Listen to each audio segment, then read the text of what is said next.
স্বামী স্ত্রীর মাঝে কথা হচ্ছে ভেবেই বুঝেছিল স্বামী ভুল করছিল, বউ বোঝাচ্ছে। এখন সোহাগের কথায় মৃদু এসে বলল, আপনার বউ তো খুব ভালো, আপনাকে কি সুন্দর করে বুঝিয়ে দিল। সোহাগ রেগে বলল, আপনার থেকে আমার বউয়ের প্রশংসা শুনতে চেয়েছি।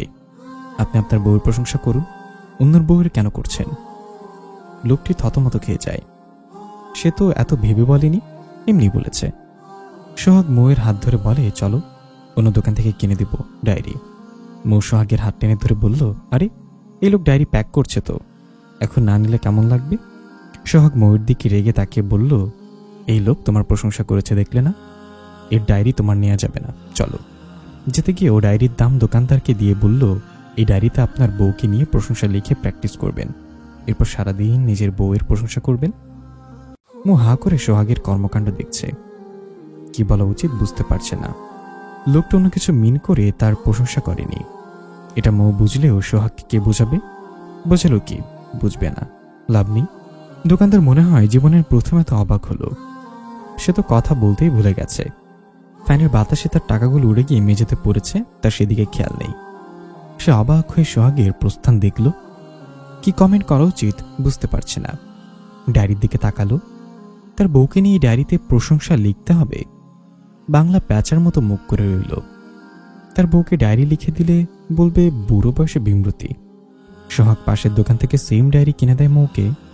মৌ আর কিছু বলে না, আবার যদি রেগে যায়। হাসিও পেল মৌয়ের। কি লেভেলের পাগলামি করে তার বউ, তাকে নিয়ে ভাবা যায়? এত পজিটিভ। ইমন ফোন হাতে নিয়ে বসে অপেক্ষা করছে মনিরার ব্লগ খোলার। বিরক্ত লাগছে, এইটুকু মেয়ে এত জেদ পায় কই? বিরক্তিকর। তাকে একটা কথা বলার সুযোগ তো দিবে নাকি? রাগ লাগে, আবার অ্যাভয়েড করলেও থাকতে পারে না। কি জ্বালা। ঘড়িতে 11টা বেজে 50 মিনিট। হঠাৎ মনে পড়ল তার তো দুটো আইডি। মনিরার সাথে কি তারও মাথা গেছে নাকি? দুটোই ডিএল আইডি। মনিরার আইডিটা সার্চ করলে সহজে পায় না, অনেকগুলো আইডি আসে। বেশ অনেকক্ষণ খোঁজাখুঁজির পর মনিরার আইডি পাই। এরপর ভেবে কি মেসেজ লিখবে। যা জেদ মেয়েটার, যদি দেখেই এটাও ব্লক করে দেবে। না, প্রথমে এরকম কিছু লিখতে হবে যাতে ব্লক দেওয়ার কথা মাথা থেকে ঝেড়ে ফেলে। ভাবনায় ব্যস্ত হয়ে কি লিখবে, অতঃপর টাইপ করতে শুরু করে, মিষ্টি মেয়ে, I am sorry, really sorry, very very very very sorry. আমার মেয়ে ফ্রেন্ড ছিল, এখন নেই, কারোর সাথে যোগাযোগ নেই, বিশ্বাস করো। ভার্সিটির মেয়েরা পর্দা করে না, তুমি কি সুন্দর পর্দা করো। আর আমি তো পর্দা করা মেয়েদেরকে চিনি না, একমাত্র তোমাকে চিনি। তাই ওভাবে বলেছিলাম, আসলে পর্দাশীল মেয়ের সাথে তো আমার তেমন কোনো কানেকশন নেই। সরি মিষ্টি মেয়ে, তুমি আমার একমাত্র ছোট্ট কিউট পিচ্চি সোনা বান্ধবী। প্লিজ ব্লক করে দিও না, আর এসব ভুলভাল কথা বলবো না, প্লিজ গলে যাও। লাস্ট লাইনটা প্লিজ গলে যাও লিখে আবার কেটে দেয়। বাচ্চা মেয়ে উল্টা বুঝলে আবার অনেক প্রবলেম। মেসেজটা সেন্ড করে দেয়, সাথে সাথে সিন হয়। ইমন বিড়বিড় করে, বিচ্ছু মেয়ে অনলাইনে থেকে আমাকে ব্লক খুলেনি। মনির একবার ভাবছিল ইমনের ব্লক খুলবে, আরেকবার ভাবছিল খুলবে না। এই সিদ্ধান্তহীনতায় ভুগতে ভুগতে মনের আরেকটা আইডি থেকে মেসেজ আসে। পুরো মেসেজটা মনিরা মনোযোগ দিয়ে পড়ে, পুরো 4 বার পড়ে। ভালো লাগছে মেসেজটা পড়ে, ঠোঁটে কোণে হাসি ফুটেছে। ওপাশ থেকে আবারও মেসেজ আসে, তুমি খুবই সুন্দর মিষ্টি মেয়ে, সত্যি বলছি, একদম পাক্কা 3 সত্যি। মনিরা হাসে, টাইপ করে পাম। ইমন মেসেজ দেখে হাসে, আসলে কি পাম দিচ্ছে জানে না, কিন্তু মনিরা তো সুন্দর। মনিরাকে প্রথম যেদিন দেখেছিল কতক্ষণ তাকিয়েছিল, সুন্দর না হলে তো তাকিয়ে থাকতো না। মনিরার অনেকগুলো রূপ দেখেছে সে, হাসি মাখা মুখ, কান্না মাখা মুখ, রাগান্বিত মুখ, সবভাবেই কি সুন্দর লাগে মেয়েটাকে। কিন্তু সামনে থাকলে বলতো আসলেই পাম দিলাম কি করে বুঝলে, কিন্তু মেসেজে সেই রিস্ক নেবে না। আবার যদি ব্লক করে দেয়, টাইপ করলো, আমার একটাই মাত্র পিচ্চি সুন্দরী বান্ধবী, তুমি কি জানো আমি তোমাকে সুরাইয়া বলে কেন ডাকি? মনিরা রিপ্লাই করে, কেন? সুরাইয়া শব্দের অর্থ সুন্দরী, এজন্যই ডাকি। মেসেজটা দেখে মনিরা অবাক হলো, দ্রুত গুগলে সার্চ করে, আসলেই সুরাইয়া শব্দের অর্থ সুন্দরী। মনিরার কেন যেন ভীষণ ভালো লাগলো এই ব্যাপারটা। টাইপ করলো, আপনি অনেক ভালো আর অনেক কেয়ারিং। উপর থেকে যদিও বোঝা যায় না, বাট আপনার সাথে চললে আপনাকে চেনা যায়। কালকের জন্য অনেক ধন্যবাদ, আমাকে বাসায় পৌঁছে দেওয়ার জন্য আর ক্রিম কিনে এনে দেওয়ার জন্য। ক্রিমটা অনেক কার্যকরী ছিল। জাজাকাল্লাহ খায়রান। আল্লাহ আপনাকেও উত্তম প্রতিদান দিক। মেসেজটা পড়ে ইমন হাসে, অল্প নয় বিস্তর হাসে। মুনিরার মুখে কয়েকটা কথা যেন ভীষণ ভালো লাগলো। মেয়েটা ভালো, মাঝে মাঝে কেমন জেদ করেই যা। টাইপ করে, মিষ্টি মেয়ে, বলুন তুমিও ভীষণ ভালো। কালকে আমার চকলেট ফিরিয়ে দিবেন আপ, কিন্তু আজ ফেরত নিয়ে এসেছি। অনেকে আমাকে হকার ভেবেছে। মেসেজটা পড়ে মুনিরা মুখ চেপে হাসে। শেষমেশ হকার? আবার খারাপও লাগলো। তার জন্য নিয়ে এসেছিল অথচ সে রাগ করে চলে এসেছে। অতঃপর টাইপ করলো, ইনশাল্লাহ কালকে ডাবল আনবেন, আইসক্রিমও চাই কিন্তু। এর আগের দিন আপনার জন্য খেতে পারিনি। ইমন হাসে। মেয়েটা কি সুন্দর সহজে মিশে যায়। শুধু একটু ঝগড়ুটে, মেসেজে বলা যাবে না, ব্লক খাওয়ার বিরাট ভয়। ইমন মনিরার মোটামুটি নিয়মিত কথা হয়। ইমন নিয়ম করে মনের স্কুলের সামনে দাঁড়ায়। মনিরা বেরোলে একসাথে কিছু সময় কাটায়, গল্প গুজব খুনসুটি করে। এভাবেই দিন কেটে যায়। কখনো কখনো কাজের চাপে আসতে পারে না। মনিরা আক্ষেপ করে একা একা। যখন দেখে ইমনের পাত্তা নেই তখন রেগে মেগে বাড়িতে গিয়ে ইমনকে ফেসবুকে ব্লক করে দেয়। ঘণ্টাখানেক পর আবার খুলেও দেয়। কথা না বলে তো সে নিজেও থাকতে পারবে না। এভাবেই দেখতে দেখতে প্রায় 2 সপ্তাহ কেটে যায়। আজ বুধবার। মনিরার স্কুল ছুটি হয়েছে। স্কুলের সামনের মাঠটাতে গিয়ে বসল। কখনো কখনো ইমন এসে দাঁড়িয়ে থাকে, আবার কখনো মনিরার মাঠে কিছুক্ষণ বসার পরপরই ইমন আসে। ইমনের অপেক্ষায় মনিরা আজও পাশে ব্যাগ রেখে আশেপাশের মানুষের দেখতে থাকে। মাঝে মাঝে ঘাসগুলো ছুঁয়ে দেয়, যদিও ঘাসগুলো সারাদিন রোদের তাপে গরম শুষ্ক ধুলাবালিতে ভরে আছে। তবুও মনিরার ভালো লাগছে। এভাবে প্রায় 20 মিনিটের মতো অপেক্ষা করে। আরও কিছুক্ষণ পর হাত ঘড়িতে সময় দেখে, প্রায় 30 মিনিট পেরোলো। মনিরা বিরক্ত হয়। আর কতক্ষণ অপেক্ষা করবে? তার কাছে তো ফোন নেই যে কল করে শুনবে আসবে কিনা। বিরক্ত নিয়ে আরও 1 ঘন্টা অপেক্ষা করলো। না, ইমনের খবর নেই। মনিরার ইচ্ছে করছে ইমনের সব চুল ছিঁড়ে ফেলতে। মাঠ থেকে উঠে দাঁড়ালো, ধূপধাপ করে পা ফেলে বাড়ির পথে এগোলো। তার সিদ্ধান্ত নেওয়া শেষ। বাসায় গিয়ে আগে ওই লোককে মেসেঞ্জার ছেড়ে ব্লক দিবে। আসবে না এটা বলে কেন দেয় না আগের দিন? এভাবে ঘন্টার পর ঘন্টা অপেক্ষা করতে ভালো লাগে? ভাবতে ভাবতে রিক্সা করে বাসায় পৌঁছে যায়। কোনো দিকে না তাকিয়ে ঘরে চলে যায়। ঘাট থেকে স্কুল ব্যাগ নামিয়ে আগে ফোন হাতে নাই, ফেসবুক লগ ইন করে টাইপ করে, শয়তান লোক, জীবনে যদি আমাকে মেসেজ দিয়েছিস আর আমার সামনে এসেছিস, একটা চুলো মাথায় রাখবো না। মেসেজটা সেন্ড করে সাথে সাথে ব্লক করে দেয়। মেয়েটার মন খারাপ হয়। আসলে কি হতো, প্রতিদিন দেখা করতে করতে হঠাৎ একদিন না আসলে দিনটা আর ভালো যায় না মনিরার। যতটা উৎফুল্ল মন নিয়ে স্কুলে আসে, ক্লাস করে আর ইমনের সাথে দেখা করার অপেক্ষা করে। ছুটি শেষে যখন দেখা হয় তখন সেই উৎফুল্লতা বেড়ে কয়েক গুণ হয়ে যায়। যদি উল্টোটা হয়, ইমন না আসে, তবে ছোট্ট কিশোরীর মনটা ভীষণ অভিমানে ভরে ওঠে। খারাপ লাগা ঘিরে ধরে, রাগ হয়, সব মিলে ইচ্ছে করে ইমনের সব চুল ছিঁড়ে ফেলতে। মনে হয় জীবনে কথা বলবে না, শুধু মন মানলে তো। কিছু সময়ের ব্যবধানে আবার নিজেই কথা বলার জন্য ছটফট করে। বউ, রেডি হও। সোহাগের কথা শুনে মৌ ভ্রু কুঁচকে বলে, কেন, কোথায় যাবেন? আমার ফুপি মনিরাকে তার ছেলের জন্য পছন্দ করেছে। ফুপি ফুপা আসছে, আমাদের সাথে তোমাদের বাসায় যাবে মনিরাকে দেখতে। সোহাগের কথা শুনে মনিরা ভ্রু কুঁচকাল। মনিরার বলা কথা মনে পড়ল। মনিরার থেকে নম্বর নিয়েছিল ফুপি। এতদিন আর কথা না ওঠায় মুখ ভুলে গিয়েছিল। মনিরা তো ছোট, এসএসসি এক্সাম দিল না। এত তাড়াতাড়ি তো তারা মনিরার বিয়ে দিতে চায় না। মৌকে ভাবনায় ব্যস্ত দেখে মৌয়ের গালে হাত দিয়ে বলল, কি ভাবছ? মৌ সোহাগের দিকে তাকিয়ে দীর্ঘশ্বাস ফেলে বলল, মনিরা তো ছোট, ওর বয়স 17 বছর, 18ই হয়নি। এত তাড়াতাড়ি আমরা ওর বিয়ের কথা ভাবছি না। সোহাগ মৃদু হেসে বলে, এখনই বিয়ে দিবে না, ঠিক করে রাখবে। আমার ফুপিকে কি তোমার পছন্দ নয়?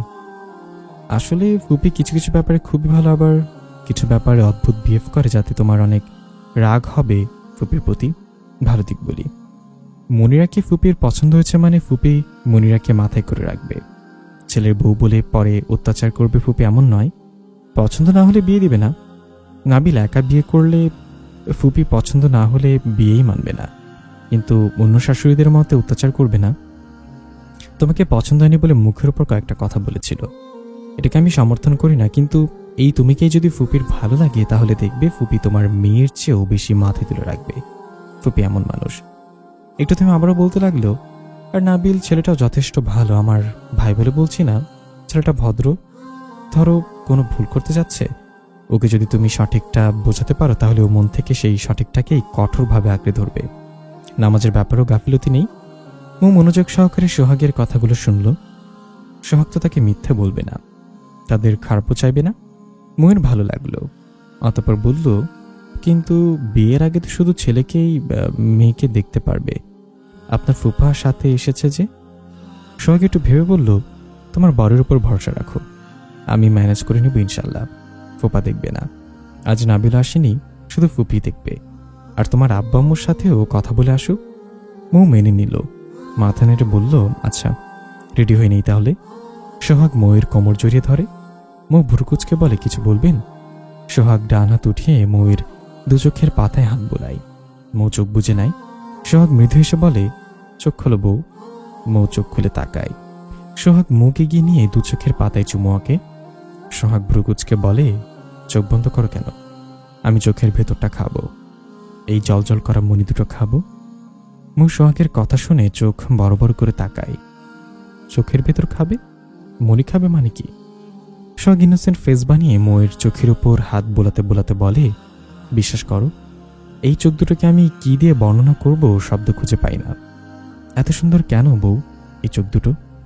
তোমার এই চোখ দুটো দিয়ে আমার উপর কি কেউ কালো জাদু করেছে নাকি বউ? মৌ ভুরকুচকে বলল, কিসব বাজে বাজে কথা। সোহাগ হেসে মৌকে জড়িয়ে ধরে চুলের ভাঁজের ঠোঁট ছুঁয়ে চোখ বুজে বলে, আমার অপরিচিতার চোখ আস্ত একটা নেশা। এই নেশা কাটানো অসম্ভব। যতদিন তোমার বর এর দেহে নিঃশ্বাস আছে ততদিন এই নেশা কাটবে না। মুখ বাঁকিয়ে কপালে চুমু খেয়ে আবারও বললে, তোমার চোখে সবসময় হাসে কেন বউ? চোখের হাসিতে তোমার বরকে তুমি দিনে কতবার যে খুন করো তার হিসাব করতে পারবে না তুমি মেয়ে। মৌ তার স্বামীর বুকে মাথা রেখে মৃদু হাসে, হাত বাড়িয়ে পিঠ আঁকড়ে ধরে। স্বামীর ভালোবাসা যদি হয় খাঁটি, তাহলে সে বউ এক আশ্চর্যজনক ভাগ্যবতী নারী। শরীরের ছেঁড়া জামাস জড়িয়েও সে ধনী ব্যক্তিদের মধ্যে সবচেয়ে উৎকৃষ্ট একটা ধনাঢ্য নারী। দুনিয়াবী সকল ধন সম্পদের মূল সেই ভাগ্যবতী নারীর কাছে একদম ফিকে। স্বামীর নিখাত ভালোবাসার অলঙ্কারে মোড়ানো নারীর মূল্য যে অতুলনীয়। মৌর নিজেকে সেই ভাগ্যবতী নারীদের একজন মনে হয়, যার চারিদিকে শুধু ভালোবাসার অলঙ্কারে ভর্তি। সোহাগ মৌকে নিজের থেকে ছাড়িয়ে সারা মুখে চুমু আঁকে, কপালে সময় নিয়ে ঠোঁটের ঠোঁট ছুঁয়ে রাখে। এরপর বলে, দ্রুত রেডি হয়ে নাও বউ, নয়তো দেরি হয়ে যাবে। মৌ সোহাগ রেডি হয়ে ঘর থেকে বেরিয়ে আসে। মৌ ফুপি ফুপাকে সালাম দেয়। সোহাগের ফুপি মৌয়ের সালামের উত্তর নিয়ে বলে, সোহাগ বাবা, তোমার ফুপা মৌকে দেখতে পারবে না, মৌ তো মুখ ঢেকে এসেছে। ফুপির কথায় সোহাগ মনে মনে ভারী বিরক্ত হয়, কিন্তু কিছু বলে না। মৃদু হেসে দাঁত খিচে বলে, ফুপা যদি মৌয়ের মাহরাম হতো আমি নিজ দায়িত্বর মুখ খুলে দিতাম, আর এখন যদি মৌ ভুল করে মুখ খুলে তাহলে মৌকে থাপ্পড় দিতে আদমরা করব। পাশ থেকে মৌ অবাক হয়ে সোহাগের কথা শুনে। কথাটার অর্থ বুঝলেন না। সোহাগের ফুপা কিছুটা বিব্রত বোধ করে। তিনি সহজ সরল মানুষ। সোহাগের বউ পর্দা করে এটা সে শুনেছে, সে দেখতে চায়নি, কিন্তু তার বউটা কিছু ব্যাপার এমন অদ্ভুত যে কেন সে বুঝতে পারে না। এদিকে সোহাগের ফুপি অদ্ভুতভাবে তাকায় সোহাগের দিকে, কে কিছু বলে না, ব্যাপারটাকে এড়িয়ে যায়। আর সোহাগ নিজের রাগটাকে কন্ট্রোল করতে চোখ বুজে বার কয়েক নিঃশ্বাস ফেলে। শক্ত করে মৌয়ের হাত চেপে ধরে। মৌ হাতে ব্যথা পায়, সরিয়ে নিতে চাইলেও সোহাগ ছাড়ে না। মৌ কিছুটা আন্দাজ করতে পারে সোহাগ রাগ করেছে ফুপির কথায়। ফুপিকে তো আর থাপ্পড় দিতে পারবে না, তাই তার উপর দিয়েই ঝড়ের হাওয়া দিচ্ছে। ইমনের আজ কাজের চাপে শান্তিতে নিঃশ্বাস নেওয়ার সময় ছিল না। তবুও দুপুরের দিকে একবার ফেসবুকে গিয়ে মনিরাকে মেসেজ দিতে গিয়েও দেয় না। মনিরা তো স্কুলে, ওর কাছে ফোন নেই, লাভ নেই মেসেজ দিয়ে। খারাপ লাগলে একটু মেয়েটা অপেক্ষা করবে, কিন্তু সে চাইলেও এখন কিছু করতে পারবে না। ভাবনা রেখে কাজে ব্যস্ত হয়ে যায়। রাত 9টার পর বাসায় ফেরে। ফ্রেশ না হয়েই ক্লান্ত শরীর বিছানায় এলিয়ে দেয়। প্যান্টের ডান পকেট থেকে ফোন বের করে ফেসবুকে যায়। যা হওয়ার তা হয়েছে। মনিরার ব্লক তার কপালে দুদিন পরই জোটে, আবার খুলেও দেয়। মেসেজটা পড়ে রাগ হয়, এই মেয়েটা আসলেই বেয়াদব। সে মেয়েটার থেকে কমপক্ষে 10 থেকে 12 বছরের বড় হবে, অথচ দেখো ঠাস ঠাস করে তুই বলে দেয়, আবারও গালিও দিয়েছে। সবচেয়ে বড় কথা, তাকে ব্লক দেয়। তার যখন তখন ইচ্ছে করে মেয়েটার সাথে কথা বলতে পারে না। ফেসবুকে অপশনটা রাখার কি খুব দরকার ছিল? মনিরের মতো জেদি মেয়েরা যে এটা সুযোগ নেয়। ফোন হাতে প্রায় ঘন্টাখানেক অপেক্ষা করলো যদি ব্লক খোলে। ব্লক খুলবে তো ইমন জানে, কিন্তু সময়টা হবে কখন? না পেরে উঠে দাঁড়ালো। ফ্রেশ হওয়ার জন্য শার্ট খুলতে গেলে কলিং বেল বেজে ওঠে। বিরক্ত হয়ে গেট খুলে অয়নকে দেখে ভ্রু কুচকায়। ভেতরে যেতে যেতে বলে, আমার বোনকে দিয়ে হচ্ছে না, আবার আমার কাছে এসেছিস কেন? অয়ন ইমনের হাত টেনে বলল, তোর বোন আমার কাছে নেই, চল, দরকার আছে। ছোট ফুপির বাড়ি যেতে হবে। এত রাতে ছোট ফুপির বাড়ি কেন? দরকার আছে। তোর দরকার তুই যা, আমায় টানছিস কেন? তোকেই দরকার। রেডি হতে হবে না? রেডি আছিস, আয়। ইমন অয়নের হাত থেকে নিজের হাত ছাড়িয়ে বলল, সারাদিন কাজ করে অনেক ক্লান্ত ভাই, জ্বালাস না, যা ভাগ। অয়ন জোর করে ইমনকে টেনে বাইরে বের করে গেটে তালা দিল। ইমন রেগে বলল, আরে যাওয়ার কারণটা তো বলবি নাকি? গেলে দেখতে পাবি। ইমন চিন্তিত কণ্ঠে বলল, ঈশাদ ঠিক আছে? ঈশাদ আমাদের জন্য অপেক্ষা করছে, আমরা একসাথে ফুপির বাসায় যাব। অয়ন বাইক স্টার্ট দিলে ইমন পেছনে উঠে বসে। অয়নের সাথে লেপ্টে 2 হাত টাইট করে ধরে অয়নকে। অয়ন রেগে বলে, ছাড় বেয়াদব, গার্লফ্রেন্ড লাগি তোর? গার্লফ্রেন্ড তো নেই, তোকে দিয়ে কাজ চালাচ্ছি। চল দেখি কোন দরকার আমাকে নিয়ে যাচ্ছিস। 1 মিনিট, তোর ফুপি আমাদের দাওয়াত দিয়েছে নাকি? ওইরকমই। শখ কি দোষ করলো? ওকে বলেছে অনেকবার ও যেতে পারবে না, এক দরকারে ওর শ্বশুরবাড়ি গেছে। ইমন অয়নের পিঠে হেলান দিয়ে বলল, সবার সব জায়গায় শুধু দরকার আর দরকার, সে দরকারটা কি রে? অয়ন বিরক্ত হয়ে বলল, সোজা বস বেয়াদব, মেয়েরা এত ঘেঁষে না।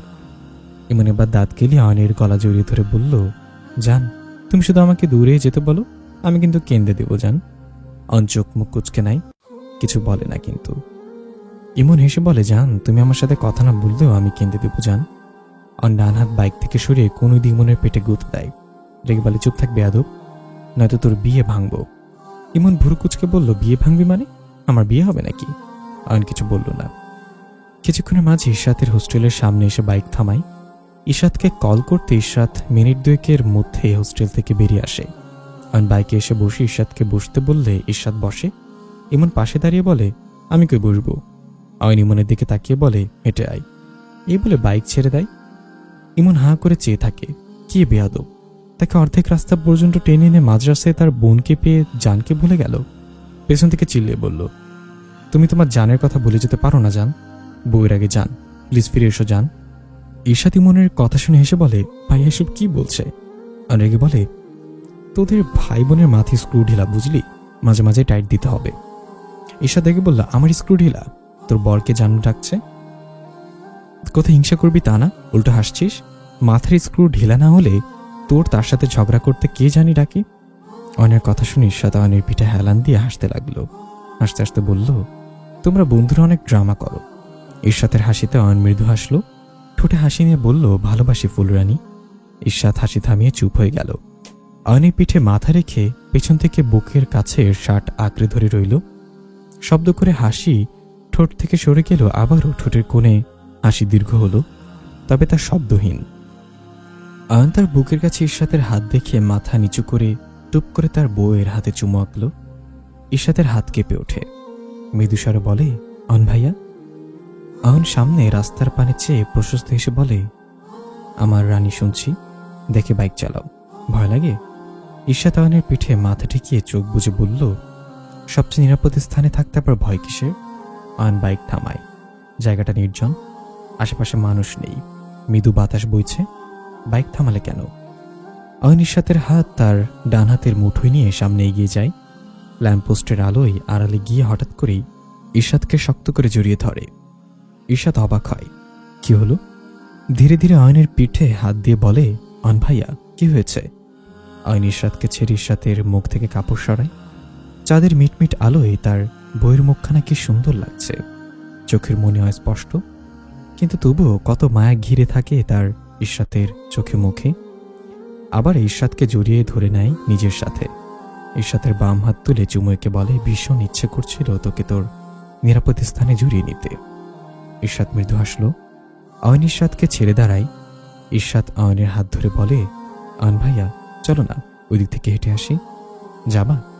অয়ন হাসে, মৃদুস্বরে বলে, আমার রানীর আবদার অপূর্ণ রাখি কি করে? ঈশাত আড়ালে হাসে। অয়নের এক হাত তার 2 হাতে জড়িয়ে সামনে এগোয়।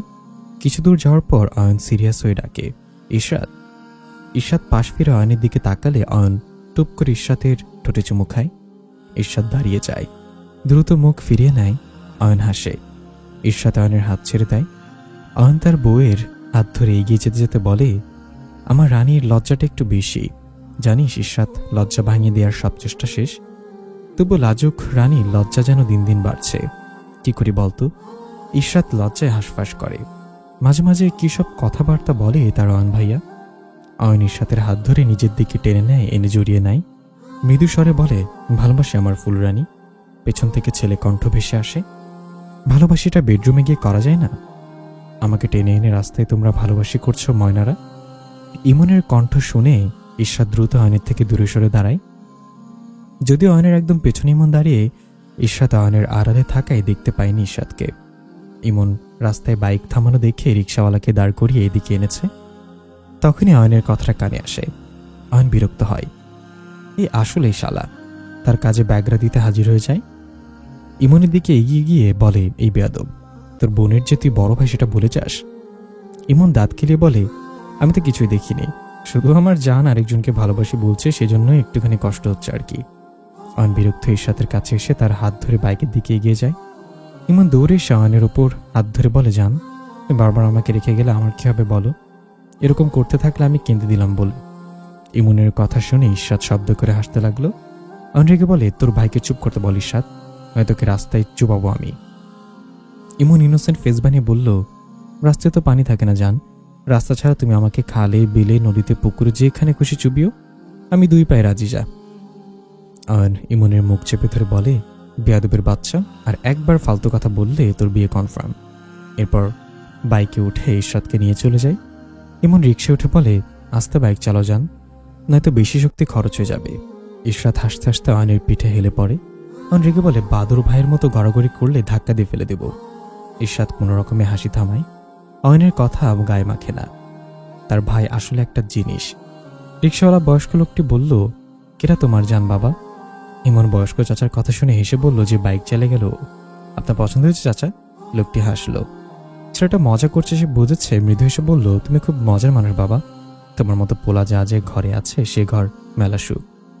লোকটির কথা শুনে ইমনের হাসি ধীরে ধীরে মিলিয়ে যায়। তাদের ঘরে সুখ, সে সবাইকে হাসায়, নিজেও সবার সাথে হাসে। দিন শেষে যখন মায়ের মুখটা মনে পড়ে তখন তার যে ভীষণ কষ্ট হয়। এত এত হাসির ভিড়ে তার কষ্টের পাল্লা ভারী হয়, খুব ভারী। সে যে তার মাকে হাসাতে পারেনি, তার মায়ের ইচ্ছে পূরণ করতে পারেনি। তার মা তার কাছে একটা বৌমা আবদার করেছিল, সে এনে দেয়নি। সে স্বার্থপরের মতো নিজের কথা ভেবে গেছে। চোখ দুটো ঝাপসা হলো। আয়সা পড়ছে বাবা। লোকটির কথা শুনি মনের সম্মতি ফেরে। 12 কয়েক পলক ঝাপটায় নিজেকে স্বাভাবিক করে নেয় কয়েক সেকেন্ডের মাঝেই। এরপর রিক্সা থেকে নেমে ভাড়া মিটিয়ে বাড়ির দিকে যায়। মুখে হাসি ফোটাতে ভুলিনি, যেন সেই পৃথিবীর সবচেয়ে সুখী মানুষ, সুখী। ফারজানা বেগম মনিরার ঘরে এসে আলমারি থেকে একটা জামা বের করে দিয়ে বলেন, মনিরা, এটা পরে নে, আর চুল আঁচড়িয়ে সোনো পাউডার মেখে পরিপাটি হয়ে নে। মনিরা বসে ফোন ঘাটছিল, ভাবছিল ইমনের ব্লগ খুলবে কি খুলবে না। এত তাড়াতাড়ি খুলবে না ভাবলো। আজ অনেকক্ষণ অপেক্ষা করছে সে, এখনও সে অপেক্ষা করুক। মায়ের কথায় ভাবনাটা ভাটা পড়ে। ভুরুকুচকে বলে, কেন পড়ব? ফারজানা বেগম তাড়াহুড়া করে যেতে যেতে বললেন, এখন এত কথা বলার সময় নেই, তুই দ্রুত রেডি হয়ে নে। এসে যেন দেখি রেডি হয়ে গেছিস।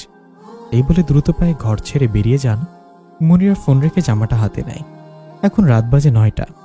রাত্রে বেলাও তাও আবার জামা পরে রেডি হতে বলছে, কাহিনী কি? এত ভাবল না, হয়তো কোনো মেহমান আসছে, জামাই তো পরতে বলেছে। এমনিতেও বাসায় ফকিনি মার্কা জামা পরে আছে, একটা ভালো জামাই পরা যায়। ভাবনা রেখে জামা পরে নিজেকে পরিপাটি করে নিল। এরই মধ্যে মৌকে তার রুমে দৌড়ে দেখতে গিয়ে জড়িয়ে ধরে বলল, আপু তোমরা এত রাতে? যাই হোক, অনেক খুশি হয়েছি। মা হাসে বোনের চঞ্চলতায়, ভাবি সোহাগের ফুপির ব্যাপারে বলবে। আবার ভাবে দরকার নেই, যদি বিয়ে ঠিক করেও রাখে তাহলে বড়দের মাঝে সীমাবদ্ধ থাকুক।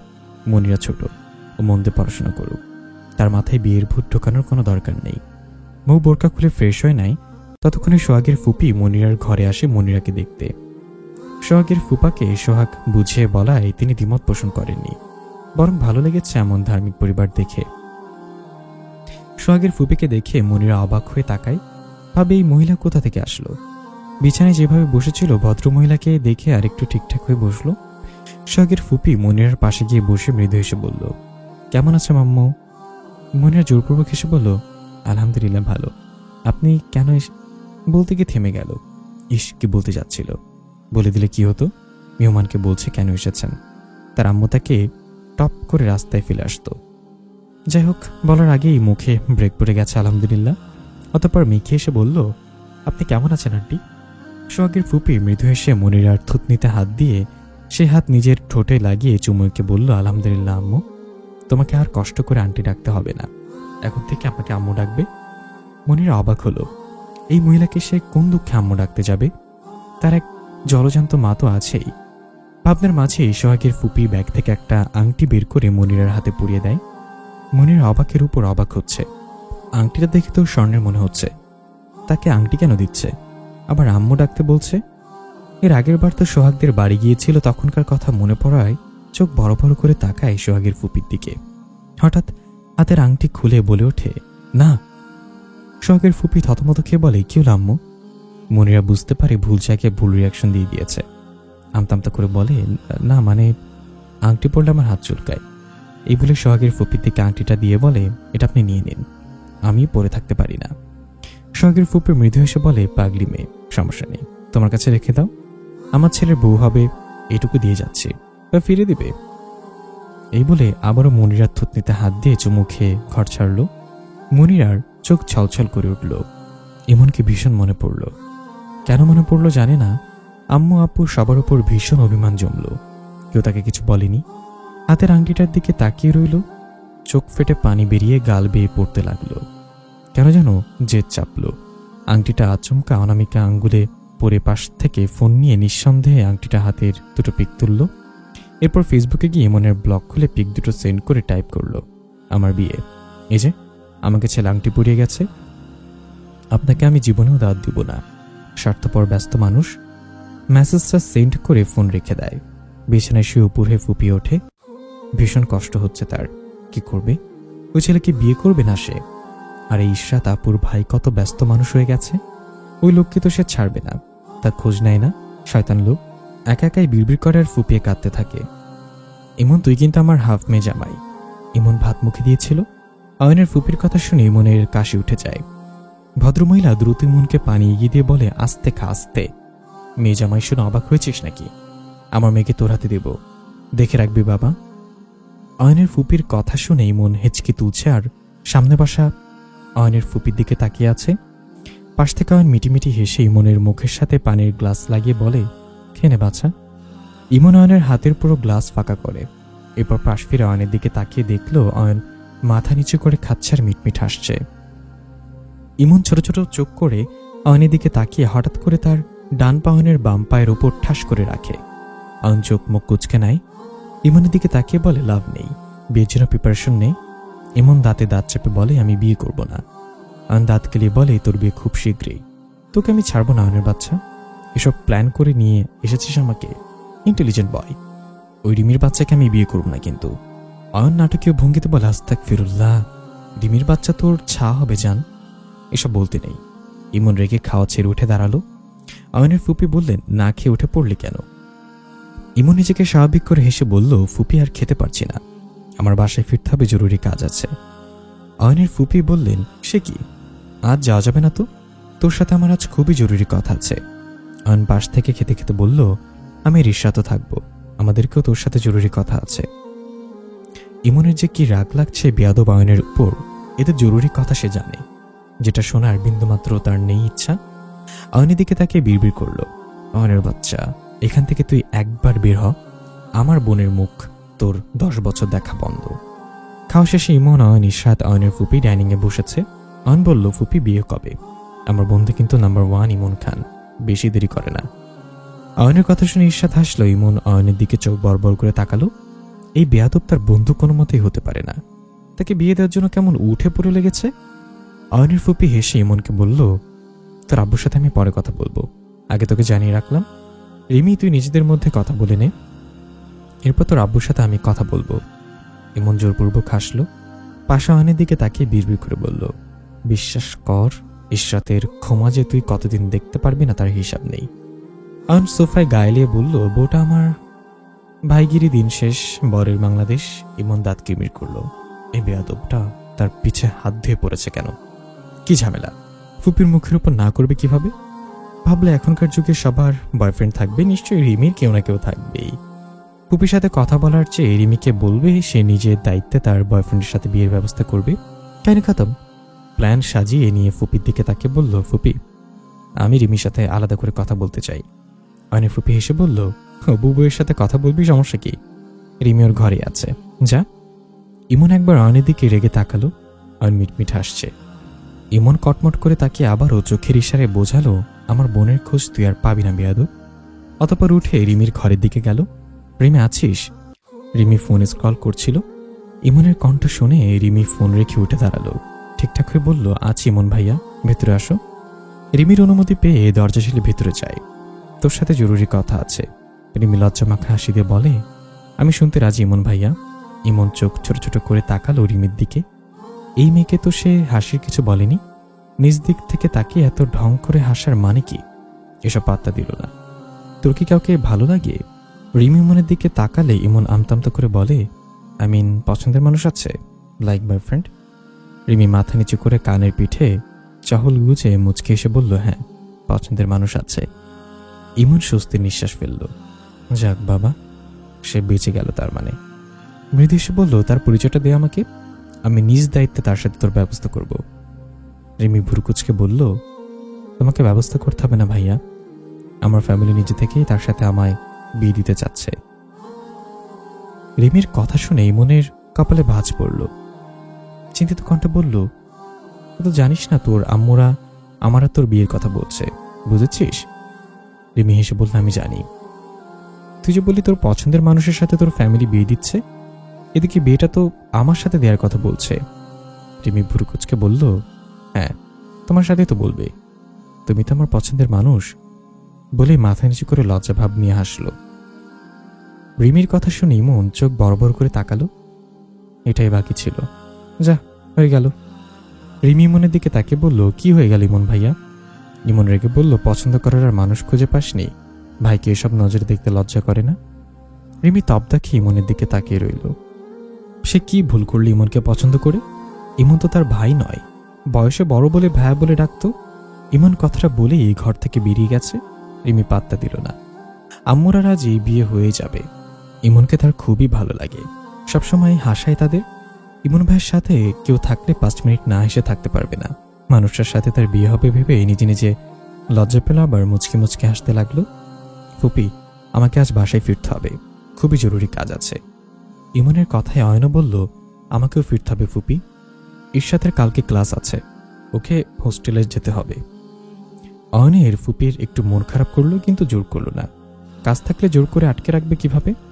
ঈর্ষাদের কাছে এসে বলল, ঈর্ষাদ মা তুমি আমাদের বাসার কাছে থাকো, সময় পেলে চলে আসবে। আর এই হতচ্ছাড়া অয়ন তো আসতে চায় না, ওকেও ক্যান্টিনে সাথে করে আনবে। ঈর্ষাদ হেসে বলল, ইনশাল্লাহ ফুপি আসবো। এরপর অয়ন ইমন বাসা থেকে বের হয়। ইমন অয়নকে টেনে বলে, দোস্ত তোর বোনের মাথা থেকে আমার ভূতটা নামিয়ে দে। অয়ন অবাক হয়ে বলল, রিমির মাথায় তোর ভূত? মানে রিমি তোকে পছন্দ করে? বাহ, রাস্তা তো একেবারে ক্লিয়ার। ইমন অয়নের পিঠে থাপ্পড় দিয়ে রেগে বলল, ওকে আমি বোন ভাবি, একদম ঈর্ষাদের যমজ বোনের মতো। ওকে বিয়ে করতে চাই না। কবুল বলে যমজ বোনের জায়গায় এমনি তোর জানের রূপান্তরিত হয়ে যাবে, প্যারা নিস না। ইমন সিরিয়াস হয়ে বলল, আমি মজা করছি না অয়ন, বিয়ে করতে হলে সামান্যতম একটা ফিলিংস লাগে। রিমিকে আমি বোনের নজরেই দেখি। মানলাম, কিন্তু বিয়ের পর এমন থাকবে না, মিলিয়ে নিস। আমাকে বিয়ে করতে পারবো না। তোর পছন্দের কেউ আছে? ইমন নির্দ্বিধায় বলল, নেই। তুই কি বিয়ে করবি না? এই টপিকটা ভালো লাগে না আমার অয়ন, আমায় জোর করিস না প্লিজ। অয়ন ডোন্ট কেয়ার ভাব নিয়ে বলল, তোর সন্ন্যাসীর ইচ্ছাটা মেরে ফেলতেই এই আয়োজন করেছি। অন্য কাউকে পছন্দ করলে আলাদা কথা ছিল, তুই সব জেনেও এরকম করছিস অয়ন। অয়ন ইমনের দিকে কিছুক্ষণ তাকিয়ে থাকলো। ইমন মজা করছে না, অয়ন জানে মায়ের ইচ্ছে পূরণ করতে পারেনি, তার মায়ের ভাগ্য ছিল না ইমনের বউকে দেখে যাওয়া। এই কারণে সন্ন্যাসী হওয়ার সিদ্ধান্ত নেওয়ার কোনো মানে হয়? একবার জোর করে বিয়ে দিয়ে দিলে এমনই ঠিক হয়ে যাবে। তাই ইমনের সিরিয়াস হয়ে যাওয়া ফেসটাকে আপাতত পাত্তা দিল না অয়ন। আমি কিছু বলতে পারবো না ফুপিকে, তোকে মেয়ে জামাই হিসেবে খুব পছন্দ হয়েছে, বিয়ে করে নে। ইমন বিরক্ত হলো, এর সাথে কথা বলাই ভুল। এর মধ্যে ঈর্ষাদ বেরিয়ে আসে। ইমন ঈর্ষাদকে বলে, ঈর্ষাদ তোর বরকে এসব ফালতু ব্যাপার আমাকে জড়াতে নিষেধ কর। ঈর্ষাদ এসে বলল, ভাইয়া রিমি খুবই ভালো একটা মেয়ে, অনেক মিশুক, আমার খুব পছন্দ হয়েছে। ইমন চোখ ছোট ছোট করে বলল, তোর খুব পছন্দ হয়েছে? ঈশাত মাথা নেড়ে বলল হ্যাঁ। ইমন হেসে বলল আচ্ছা ঠিক আছে, রিমির বিয়েটা তাহলেই হয়ে যাক। ঈশাত খুশি হলো, অয়ন অবাক হলো। একটু আগে তো রাজি হচ্ছিল না, 1 সেকেন্ডে রাজি হয়ে গেল। ইমন হেসে বলল তবে পছন্দ যেহেতু তোর, তাই বর সাজতে হবে তোর বরকে। কবুলও বলবে তোর বর, যেহেতু তোর পছন্দ, দুজন একসাথে মিলেমিশে থাকতেও পারবি, হবে না? ইমনের কথা শুনে ঈশাতের মুখ থেকে হাসি উড়ে যায়। রেগে বলে ভাইয়া, তুমি আমাকে সতীন এনে দিচ্ছ? তুই তো বললি তোর পছন্দ হয়েছে। তাছাড়া দেখ অয়নের মুখেও হাসি ফুটেছে। আর একটা বইয়ের কথা শুনে অয়ন ঈশাতের দিকে তাকিয়ে মিটমিট হাসছিল। ইমনের কথা শুনে থতমত খেয়ে স্বাভাবিক মুখ করে। ততক্ষণ ঈশাত অয়নের হাসি মুখ দেখে নিয়েছে। অয়ন ইমনের পিঠে থাপ্পড় দিয়ে বলে সংসারে আগুন লাগাচ্ছিস কেন বেয়াদব? ইমন ইনোসেন্ট ফেস বানিয়ে বলল দেখেছিস, সত্যটা ধরিয়ে দেয় আবার মারছে। সত্য কথার ভাত নেই। ঈশাত রেগে বলল তোমাদের সাথেই থাকবো না। এই বলে ধূপধাপ পা ফেলে সামনের দিকে এগিয়ে যায়। ইমন শব্দ করে হাসে। অয়ন বিরক্ত হয়ে বলে হা হা বন্ধ করে বিয়ে প্রিপারেশন নে, তুই আগে আমার বোনকে সামলা। অয়ন বাঁকে এসে বললে তোর বোনকে সামলানো আমার বা হাতের খেল, তোর বিয়ে সামলানো 4 পা দিয়েও কিছু হবে না। এই বলে ঈশাতের দিকে এগিয়ে যায়। ইমন ভাবলো কিভাবে বিয়েটা আটকানো যায়। বিয়ের ব্যাপারে ইন্টারেস্ট নেই, সে তো এভাবেই ভালো আছে। অয়ন কেন যে তার পিছে লাগলো? সোহাগের সাথে কথা বলতে হবে, আবার কোনো কাজে গেছে কে জানে। একটা কল করবে ভাবলো, পকেট থেকে ফোন বের করলে মনিরার কথা মনে পড়ল। ফেসবুক লগ ইন করলো, ব্লগ খুলেছে কি না এই মেয়ে। মেসেজ দিয়েছে দেখলো, স্বস্তির নিঃশ্বাস ফেলল। যাক, জেদ গেছে মেয়েটার। কিন্তু মেসেজ পড়ে ভ্রু কুচকালো। দুটো পিক ভালোভাবে জুম করে দেখলো। ব্যাপারটা কি হলো? কার সাথে বিয়ের? এই বাচ্চা মেয়েকে আবার কে বিয়ে করতে যাচ্ছে? অদ্ভুত। আজ কি বিয়ে ঠিক হওয়ার দিবস নাকি? সব শুধু বিয়ে ঠিক হচ্ছে, কিন্তু বিয়েটা কার সাথে? এবার মনিরা ব্লক করেনি, দ্রুত টাইপ করলো এই মেয়ে কার দিয়ে আংটি পড়েছে হাতে, খোলো এটা। নাক টিপলে দুধ বের হবে, সে আবার বিয়ের আংটি পড়েছে। এই আংটি কোন ছেলে পরিয়ে দিয়ে গেছে তোমাকে? ছেলেটার ডিটেলস বলো। কথা বলছো না কেন? থাপ্পড় খাবে মেয়ে? রিপ্লাই দাও। আমাকে রাগাচ্ছ তুমি সুরাইয়া? রিপ্লাই দাও। কোন বেয়াদবটা তোমায় আংটি পরালো? বাল্যবিবাহ কিন্তু আইনত অপরাধ। ওয়েট, ছেলেটাকে জেলের ভরার ব্যবস্থা করছি। ছেলেটার ডিটেলস বলো। সুরাইয়া প্লিজ রিপ্লাই করো। এই মেয়ে এত যে পাও কই, রিপ্লাই দাও বলছি। না, রিপ্লাই দেয়নি মনিরা। এর আশে থাকলে হবে না। ফোনটা পকেটে ঢুকিয়ে দৌড় দেয় অয়ন ঈশাতের কাছে গিয়ে বলল এই ঈশাত, সুরাইয়ার কার সাথে বিয়ে? ঈশাত অয়নের বাইকে উঠে বসেছে। ভাইয়ের কথা এসে বলল মনিরাদের বাসায় তো সোহাগ ভাই গেছে। সোহাগ ভাইয়ের ফুপি নাকি মনিরাকে খুব পছন্দ করেছে, তাই দেখতে গেছে। অয়ন ভ্রু কুচকে বলল তুই হঠাৎ সোহাগের শালির খোঁজ নিচ্ছিস কেন? এমন রেগে বলল চুপচাপ যা তো, বিরক্ত লাগছে সবকিছু। অয়ন ঘাটল না। এর এখন কি হয় নিজেই ভালো জানে না। ঈশাতকে নিয়ে বাইক টান দিল। ইমন সেখানে দাঁড়িয়ে ভাবতে লাগলো সেই নাবিল ছেলেটার কথা। সেই ছেলে গিয়ে মনিরার হাত ধরে আংটি পরিয়ে দিয়েছে। ভাবতে কি যে রাগ হলো। রাগের কারণ বুঝল না। যাতে হোক মনিরা তার একমাত্র ছোট্ট বান্ধবী, তার একটা দায়িত্ব আছে না? বাল্যবিবাহ আটকাতে হবে তো তাকে। কিন্তু মনিরার হাত ধরেছে কি ওই ছেলে? ওই ছেলের হাত আস্ত রাখবে না। কত বড় সাহস! ওইটুকু মিষ্টি মেয়ের হাত ধরে। বিড়বিড় করলো নাবিলের বাচ্চা, দাঁড়া তোর খবর করছি আমি। পকেট থেকে ফোন বের করে কাউকে কল করে বলল সুমন, একজনকে কিডন্যাপ করতে হবে। আমি মেসেজে ডিটেলস পাঠাচ্ছি। কালকে রাতে যেন আমাদের গোডাউনে ওকে পাই। আর এটা সোহাগ, অয়ন কেউ যেন জানতে না পারে। এই বলে ফোন কেটে দেয়। মনে মনে অনেক কিছু কল্পনা করে ফেললো। আপাতত রিমির ব্যাপারটা বাদ, আগে এই মিষ্টি মেয়েকে বিয়ের করার স্বাদ ওই ছেলেটাকে মেটাতে হবে। ফেসবুকে গিয়ে দেখলো রিপ্লাই নেই, অথচ মেয়েটা অনলাইনে। তার জীবনে এত জেদি মেয়ে ইমন দেখেনি। বিড়বিড় করলো তোমাকে আমি দেখে নিচ্ছি মিষ্টি মেয়ে, আমাকে ইগনোর করো, তোমার সাহস ছুটাবো। ওয়েট। পরের দিন ইমন বেশ আগে আগেই মনিরার স্কুলের সামনে গিয়ে দাঁড়ায়। আজ আর মাঠে গিয়ে বসেনি, স্কুলের সামনেই দাঁড়িয়ে আছে। হাত ঘুরিয়ে সময় দেখল, আর মিনিট 5 মতো বাকি আছে। প্রায় 15 মিনিটের মতো দাঁড়িয়ে আছে। পকেট থেকে সিগারেট নিয়ে একটা সিগারেট ধরালো। ইদানিং সময় পেলেই সিগারেট খায়। এই নেশা যেন আগের চেয়ে বেড়ে গেছে।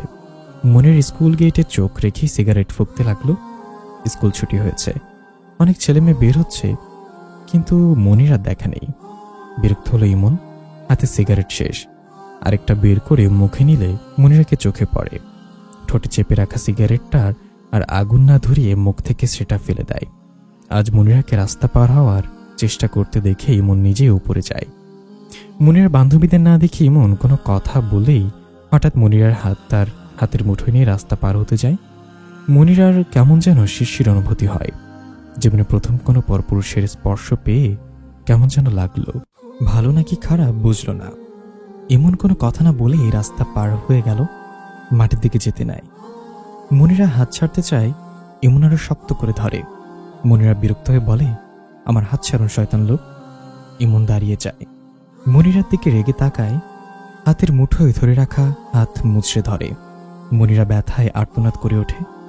ইমন রেগে মনিরার দিকে আরেকটু এগিয়ে গিয়ে দাঁতে দাঁত চেপে বলে, তুমি আমার হাতে মার খাবে বুঝেছ? এত জেদ কোথায় পেয়েছ? আমার মেসেজের রিপ্লাই না করো। কয়েকশোটা মেসেজ দিয়েছি দেখেও একটা রিপ্লাই ওয়ার্ড দিতে পারোনি। আমাকে কি মানুষ মনে হয় না? কয় হাজারবার ফোন চেক করেছি। মনিরা হাত মুচড়াতে বলে, বলবো না আপনার সাথে কথা। ছাড়ুন আমার হাত। আমার খোঁজ নেয় না সব সময়? পরে ঢং করতে গিয়ে এত মেসেজ দিতে বলেছিল। অভিমানের চোখে জোড়ায় পানি জমেছে। এমন কিছু না বলল না। হাতের বাঁধন আলগা করল, কিন্তু ছাড়ল না। নরম কণ্ঠে বলল, এসো, কথা আছে। মনিরা আর কিছু বলল না। ইমনের পেছন পেছন হাঁটতে লাগলো। মাঠে গিয়ে ইমন মনিরার হাত ছেড়ে দাঁড়ালো। মনিরা তার দুহাত জমা করে গুটিয়ে নিল। ইমন তাকিয়ে দেখল, মৃদুস্বরে বলল, হাতের আংটি কোথায়? মনিরা মাথা নিচু করে বলল, রেখে দিয়েছি। ইমন রুক্ষ কণ্ঠে বলল, ফেলে দাওনি কেন? আমার ইচ্ছে। ওই ছেলেকে বিয়ে করবে? করব। ইমন রেগে বলল, থাপ্পড় খাবে তুমি আমার হাতে এবার। মনিরা মাথা তুলে বলল, আমি বিয়ে করলে আপনার কি? ইমন মনিরার দিকে তাকিয়ে রইল, অতঃপর বলল, আমার কিছুই না। তোমার বিয়ের বয়স হয়নি, তাই তোমার ফ্রেন্ড হিসেবে আমার একটা দায়িত্ব আছে না? বাল্যবিবাহ ঠিক নয়। ভবিষ্যতে তোমার বিয়ের বয়স বাড়লে তখন আমি নিজ দায়িত্বে তোমাকে সুন্দর ছেলে দেখে বিয়ে দেব। মনিরা কিছু বলল না। ইমন আবারও বলে, আমার মেসেজে রিপ্লাই দিবে আর ব্লক করবে না, মনে থাকবে? মনিরা নীরবতায় ইমন দীর্ঘশ্বাস ফেলে বলে, নাবিল তোমার হাত ধরে আংটি পরিয়েছিল? মনিরা দুদিকে মাথা নাড়িয়ে বলে, সে আসেনি, তার আম্মু এসে পরিয়ে দিয়ে গেছে। ইমনের ভালো লাগলো, হালকা লাগলো নিজেকে ভীষণ। তবে এসব অনুভূতির কারণ ঘটালো না। চলো বাসায় পৌঁছে দিই। মনিরা ছলছল চোখে ইমনের দিকে তাকিয়ে বলল, আমি ওই ছেলেকে বিয়ে করব না।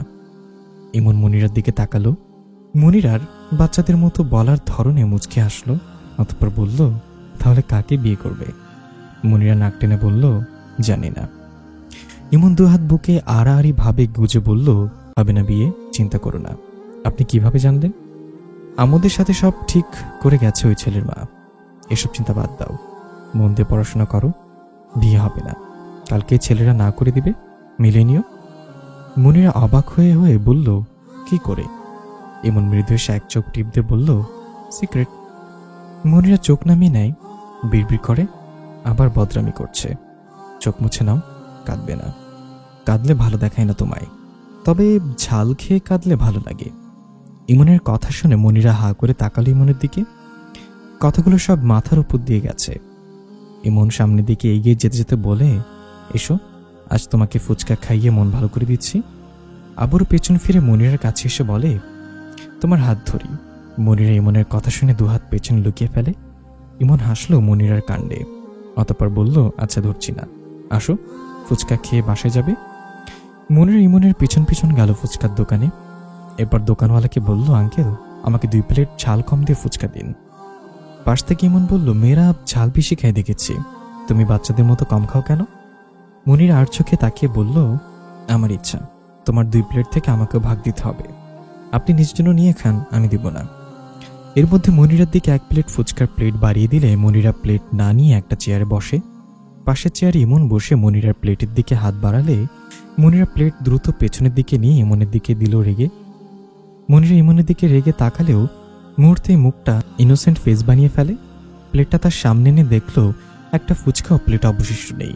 পাশ ফিরে মাটিতে তাকালে দেখলো প্লেটের সব ফুচকার অবস্থান মাটিতে হয়েছে। ইমন নিজেও বোকা বনে গেছে। সে তো এই মেয়েকে একটু জ্বালাতে হাঁটতে বাড়িয়েছিল, আর এই রেগে মেগে সব ফেলে দিল। ফেলে দেয়নি, যত জোরে ফুচকার প্লেট তার থেকে বাঁচাতে চাইছিল মাটিতে তো পড়বেই। মনিরা হাতের প্লেটে রেখে ইমনের দিকে তাকিয়ে রেগে বলল, আপনি সবসময় আমাকে জ্বালানোর জন্য প্রস্তুত থাকেন তাই না? আমার সব ফুচকা পড়ে গেল। শেষ কথার ইনোসেন্ট ফেস বানিয়ে বলা ইমন হেসে মৃদুস্বরে বলল, তোমাকে জ্বালাতে আমার ভীষণ ভালো লাগে যে মিষ্টি মেয়ে। মনির ইমনের দিকে তাকিয়ে রইল কিছুক্ষণ, কিন্তু কিছু বলল না। ইমনের থেকে চোখ সরিয়ে সামনে তাকিয়ে চুপচাপ মন খারাপ করে বসে রইল। তার সাধের ফুচকা সব পড়ে গেল। ইমন উঠে আরো 2 প্লেট ফুচকা এনে মনিরার পাশের চেয়ারে বসে মনিরার সামনে প্লেট বাড়িয়ে দিয়ে বলল, এবার আর নেব না, নাও খেয়ে নাও, আমি এমনিতেও এসব খাই না। মনিরা রেগে পাশ ফিরে ইমনের দিকে তাকিয়ে বলল, খান না, তবু আমার পিছে লাগতে আসেন কেন? ইমন মনিরার দিকে তাকিয়ে মৃদু হেসে বলল, ভালো লাগে যে মিষ্টি মেয়ে। চোখ দিয়ে হাতের প্লেট দেখে বলল, না এগুলো খেয়ে নাও। মনিরা কিছু না বলে ইমনের হাত থেকে নিয়ে খাওয়া শুরু করলো। ইমন হাসল। মেয়েটা বয়সে বাচ্চা, কাজেও বাচ্চা, শুধু জেদ দেখানোর বেলায় মনে হয় 100 বছরের বুড়ি। পরদিন ইমন কল করে সুমনকে। সবকিছু ঠিকঠাকভাবে হয়েছে কিনা শুনে সন্ধ্যার পরপর বের হয় তাদের গোডাউনের উদ্দেশ্যে। কিছুক্ষণের মাঝে ইমন সেখানে পৌঁছে যায়। সুমনকে দেখে বলে, আমাদের মেহমান কি করে? স্যার, ও তো অজ্ঞান, জ্ঞান ফিরে দিয়ে আয়, আর হাত পায়ের বাঁধন যেন না খুলতে পারে। আমি আসছি। সুমন ইমনের কথা শুনে বলে, জি স্যার। এই বলে ভেতরে সুমন চলে যায়। ইমন পকেট থেকে সিগারেট বের করে ধরায়। চারপাশটা অন্ধকার, ঝিঝি পোকার ডাক, মৃদু বাতাস, আবহাওয়াটাকে ইমন বেশ উপভোগ করছে। মনিরার কথা মনে পড়ল, মুখে হাসি ফুটল। মেয়েটা ভীষণ বাচ্চা, ঝগড়া করে। ওইটুকু মেয়ে মাঝে মাঝে মেসেজে যেভাবে তুই লিখে হুমকি দেয় ইমনকে, ভাবা যায়। মাঝে মাঝে রাগ হয়, আবার মাঝে মাঝে হাসিও পায়। তবে এর জেদের জন্য মাঝে মাঝে ইচ্ছে করে থাপড়িয়ে সব দাঁত ফেলে দিতে। আবার মায়াও হয়, এই যে বিয়েটা ভাঙছে কেন? উত্তর খুঁজল না। একমাত্র পিচ্ছি বান্ধবী কিনা, স্পেশাল বান্ধবী, তাই এতটুকু করাই যায়। এটাতেই মন সাই দিচ্ছে। 2টো সিগারেট শেষ করে গোডাউনের ভিতরে গেল। কাপা কণ্ঠে ছেলের কিছু কথা শুনতে পায়। আমাকে কে এখানে ধরে এনেছে? কি করেছি আমি? প্লিজ আমাকে ছেড়ে দাও। ইমন হাসে, শব্দ করে হাসে। তবে ছেলেটা শুনতে পায় না, দূরে দাঁড়িয়ে আছে। ছেলেটাকে যেখানে বেঁধে রাখা হয়েছে ঘরটা ঘুটঘুটে অন্ধকার। ইমন হাতে একটা টর্চ লাইট নিয়ে ছেলেটার পেছন বরাবর বেশ খানিকটা দূরত্ব দাঁড়ালো। আলো জ্বালিয়ে ছেলেটার সামনের দেয়ালে বরাবর ধরে। ছেলেটা মাথায় দিক ওদিক করে তাকায়, কিন্তু কিছু দেখতে পায় না। চিল্লিয়ে বলে, কে? সামনে আসছে না কেন? ইমন টর্চ লাইটের সামনে হাত রাখে, হাতটাকে বিভিন্ন অ্যাঙ্গেলে নিয়ে বিভিন্ন রূপ দেয়। ছেলেটা ভয় পেয়ে যায়। তার সামনের দেয়ালে কেমন বিদঘুটে আকৃতি। ইমন হাতের সাথে সাথে গলা মোটা করে বেশ ভয়ঙ্কর এক আওয়াজ বের করে, জোরে জোরে হাসে। এমনিতেও তার হাসি পাচ্ছে ছেলেটার অবস্থা দেখে। এদিকে ছেলেটাকে ভয় পাইয়ে দিতে ইমন আরো বিদঘুটে ভাবে হাসছে। ছেলেটা ভয় পেয়ে যায়। সামনের দেয়ালের দিকে তাকিয়ে তার ঘাম ছুটছে ইতিমধ্যে। সাথে এমন ভয়ঙ্কর আওয়াজের হাসি, জায়গাটা নির্জন হওয়ায় আশেপাশে কোনো শব্দ পাওয়া যাচ্ছে না, যার ফলে ইমনের হাসি আরো বিদঘুটে শোনাচ্ছে। ইমন হাসি থামিয়ে গলা মোটা করে বলে, জানিস আমি কে? আমি জিন। সামনে আসলে জ্ঞান থাকবে। ছেলেটা তোতলাতে তোতলাতে বলে, জিন? ইমন গলার ভয়েস বাড়িয়ে আবারও বলে, তুই মনিরা কি বিয়ে করবি? আমি মনিরা জিন লাভার। তুই মনিরা কি বিয়ে করবি? কিরে বল। নাবিল চোখ বড় বড় করে তাকায়। ভয় তার জান যায় যে অবস্থা। এতদিন শুনেছে সুন্দরী মেয়েদের পেছনে জিন লাগে, আজ তার প্রমাণ পেল। তার অবস্থা কেঁদে দেওয়ার মতো। কোন রকমে বলল, না না, আমি মনিরা কি বিয়ে করবো না, আমাকে ছেড়ে দিন প্লিজ। ইমনের দম ফাটা হাসি পাচ্ছে। ইচ্ছে পূরণ করতে গলার ভয়েস মোটা করে জোরে জোরে হেসেও নিল খানি। তার ইচ্ছে পূরণ হলো। নাবিলকে ভয় পাইয়েও দিল। হাতের ধরন পাল্টালো। নাবিল ভয় কেঁদে দিয়েছে, ছেলে হয়েও কেঁদে দিয়েছে। তাকে জিন কিডন্যাপ করেছে, এখন তার কি হবে ভাবতেই কাঁপাকাঁপি শুরু হয়ে গেছে। ইমন আবারও বলে, মনিরকে বিয়ে করার আর ইচ্ছা আছে? কিরে বল। আমি কিন্তু তোর আশেপাশে ঘুরঘুর করি। যদি দেখেছে আবারও বিয়ে করতে গিয়েছিস তাহলে সোজা উপরে পাঠাবো। নাবিল কোন রকমে কাঁপতে কাঁপতে বলল, না না, মনিরাকে চিনি না, আমি ভুলে গিয়েছি, আমায় ছেড়ে দিন প্লিজ। নাবিলের কথা শুনি মন এইভাবেই আরেক দফা হেসে নিল। এদিকে নাবিলের আর এনার্জি রইল না। একটা জিনিস সামনে সে যে এতক্ষণ জ্ঞান নিয়ে বসেছিল, এটাই তো বিরাট ব্যাপার। ইমনের লাস্টের হাসির আওয়াজে জ্ঞান হারিয়েছে নাবিল। পাশ থেকে সুমন নাবিলের দিকে এগিয়ে গিয়ে নাবিলের দিকে টর্চ ধরলে দেখে এই ছেলের জ্ঞান নেই। চিল্লিয়ে বলে ওঠে, স্যার, এ তো জ্ঞান হারিয়েছে। ইমন হাসি থামাতে পারছে না। সেই দিনের কথা মনে পড়ল যেদিন সে মুখোশ কিনে মনিরাকে জিনের ভয় দেখিয়েছিল। আজ তার না হওয়া বরকে ভাগানোর জন্য সেই জিন এর ট্রিক্সটাই কাজে লাগালো, শুধু একটু ভিন্নভাবে। কোন রকমে হাসি থামিয়ে বলল, ওকে ওর জায়গায় রেখে আয় সুমন। হায় আল্লাহ, আর হাসতে পারছি না। সুমন মেঝের দিকে টর্চ লাইট ধরলে পানির মতো কিছু দেখতে পায়। মেঝে তো শুকনোই ছিল, পানি আসলো কোথা থেকে? নাবিলকে কাঠের চেয়ারের সাথে বেঁধেছে। মেঝে থেকে আস্তে আস্তে টর্চের আলো পেছন দিক দিয়ে সরিয়ে নিলে দেখে এই পানি নাবিলের চেয়ার বরাবর ঠেকেছে। মেঝে থেকে ধীরে ধীরে নাবিলের প্যান্টের দিকে টর্চ মারলে সুমনের চোখ বড় বড় হয়ে যায়। সিলভার কালার প্যান্ট পরায় ভেজা অংশ বেশ ভালোই বোঝা যাচ্ছে। চিৎকার করে বলে ওঠে, স্যার, এ লোক তো ভয় পেয়েছে উপরে মুখ দিয়ে, কিন্তু কাজ সেরেছে নিচে দিয়ে। এমন হাসি আটকে বলল, মানে কি বলছিস? ভালো করে বল। সুমন আমতামতা করে বলে, নাম্বার 1 করে দিয়েছে স্যার। ইমন বিরক্ত হয়ে বলে, শেরে নাম্বার এসব বাদ দিয়ে ভালো করে বল বেয়াদব। মতে দিয়েছে স্যার। আমি মনিরাকে বিয়ে করব না আম্মু। ছেলের কথায় সুমি বেগম ভ্রু কোচকাল। একদিন আগে মনিরাকে আংটি পরিয়ে আসলো, ছেলের অনুমতি ছাড়া মেয়েকে আংটি পরাতে যায়নি। আজ হঠাৎ কি হলো? রেগে বললেন, তোর অনুমতি ছাড়া কি গিয়েছিলাম বিয়ে পড়াতে? সব কথাবার্তা ঠিক করে এসেছে। ওর এসএসসি এক্সাম হলেই বিয়ে পাকা। আজ বলছিস বিয়ে করবি না? এটা কি খেলা? নাবিল অসহায় হয়ে তাকিয়ে রইল মায়ের দিকে। মেয়েটাকে তার পছন্দ হয়েছিল, কিন্তু তার যে লাভার আছে, যে সে লাভার নয়, জিন লাভার। মনিরাকে ভালো লেগেছিল, ভালো তো বাসেনি। বিয়ে করতে হবে না, এবার বিয়ে করবে একটা শ্যামা মেয়েকে। অত সুন্দর মেয়ের ওপর মানুষের নজর ছাড়িয়েও জিনের নজর পড়ে। তার সুন্দরী বউ লাগবে না, কালো মেয়েকে নিয়ে কারোর নজরবিহীন জীবন কাটিয়ে দিবে। সুমি বেগম ছেলেকে চুপচাপ দেখে আরো রেগে গেলেন। তাদের মুখের দাম নেই। মেয়ের বাবা মা কি ভাববেন তাদের ব্যাপারে? থাপ্পড় খাবি তুই আমার হাতে। যেদিন বাসা থেকে বের হলাম সেদিন বোবা হয়ে বসেছিলি কেন? মনিরার বাবা মা আমাদের কি ভাববে? আগ বাড়িয়ে গিয়ে সব ঠিকঠাক করে এখন না করবো কিভাবে? নাবিল রেগে বলল, জানি না আমি, কিন্তু আমি ওই মেয়েকে বিয়ে করব না। যেভাবে পারো না করে দাও। কথাটা বলে দ্রুত পায়ে বাইরে বেরিয়ে গেল। পিছন থেকে সুমি বেগম রেগে মেগে নাবিলকে বকাঝকা করছেন। নাবিল পাত্তা দিল না। সুমি বেগমকে অসহায় লাগলো। মেয়েটাকে তার খুবই মনে ধরেছে, কিন্তু বিয়ে তো তার ছেলের সাথে হবে। ছেলে যদি রাজি না হয় তাহলে বিয়ে কিভাবে দিবে? এই দোষ তার নেই যে ছেলেকে ধরে বিয়ে দিয়ে দেবে। মনিরাকে তার ঘরে বউ করে আনতে পারবে না তো ভেবে হতাশার নিঃশ্বাস ফেলল।